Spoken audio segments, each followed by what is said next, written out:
So, dito naman tayo ngayon sa Bulacan. Ito yung service na natin, ABS module. So, naging problem ni sir, pinapaint niya raw itong buo. So, nung pinapaint to, nag-short yung battery niya, sumabog yung battery. So, sira din yung ABS. So, doon lang nasisira yan. Kaya ingatan nyo ang... Oh, sir, wala. So, upon scanning, naka U3000. Sana? Opo. U3000 ako. So, kapag naka U3000 guys, nakailaw ang ABS nyo. Ayan. Yung yellow na yan, yung nakailaw. So, walang hill assist yan. Kailangan pagawa nyo yan kasi magkaka-problem yung tranny nyo. So, may dala na tayong bagong module dito. Papalitan natin. So, yun yung module natin. Tapos, ayun yung module nila. Okay. Let's go. So, ito na yung sirang ABS. Ito na yung sa atin. Kabit na natin. ABS. Program na natin. Para mawala yung kanyang ABS.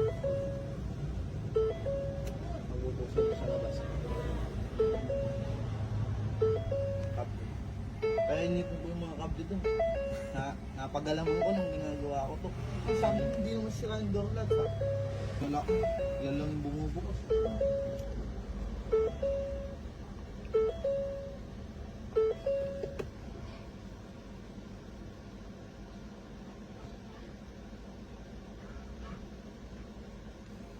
Pas na.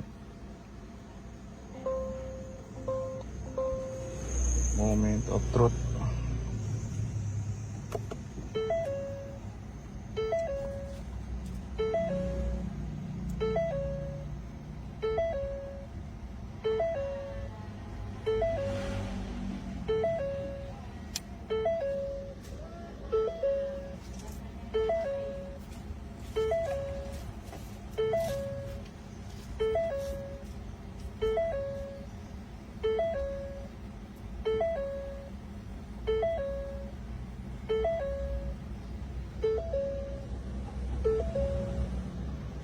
Wala na yung code niya. So, all goods na. Clear na lang natin to para yung iba pang sira, mawala. Para magamit na nung may-ari. So, check tayo. Code wala. Start. Okay na.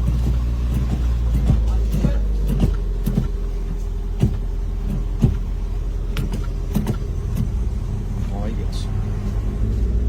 So, all clear na tayo. Wala nang code.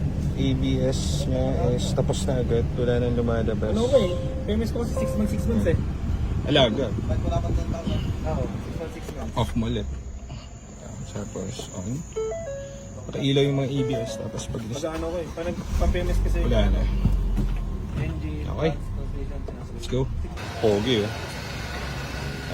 Gawa na ulit. Boy na ulit. Ayos.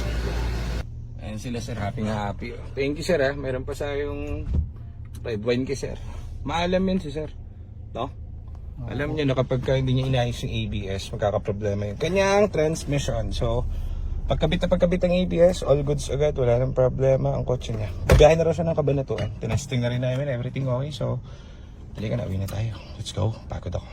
So, tapos na tayo dun sa mga sideline natin. Pagod na rin si Joselito. At parehas kaming amoy tikbalang. So, kami ay uuwi na.